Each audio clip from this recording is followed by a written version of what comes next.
Moyo grube 150 mag mond liete kaunti ma Siaya koro nyalo buonjo bang' yudo sir ma jiwo ngimagi kokalo kuom riwruok mar Omollo Foundation kod ogaye mar ODM Oburu Oginga.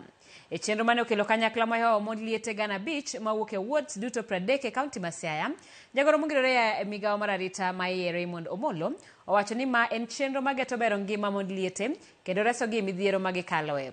Jotelogo bende nochako chenro mar chiwo obok mag lowo ne mond liete kar kaunti ma Siaya mar konyogi yudo obokgo e yo mayot. Ka mond liete manoyuore chenro no to nopuoyo okang' ma kamano mabiro kelonegi ber e mier tok wito joheragi. Today we have more than 5,500 widows belonging to more than 150 women groups or widows group.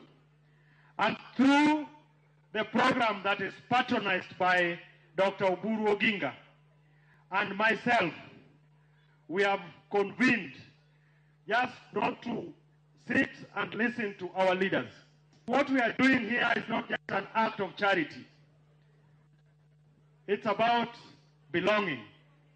It's about recognition. And it's about giving dignity to all the widows. We are here today to stand in solidarity with the widows of our county, the great county of Siaya. Kapok nyocha chako program ni wasebedo gi thagruok ni mari mayo walope, yuche wariembo wa elope, koro sani oseketonwa winjruok motegno makoro ok bi ma walope kendo idhi losnwa title deed. No ka gisegeronwa ute wadoko ni gero kamano maduong'. Machielo doko ni gero kamano kuom mako mine mimayo lope. Kendo go ni gero kamano kuom sign magitimo mondo mi owinj ywak mar chiliel.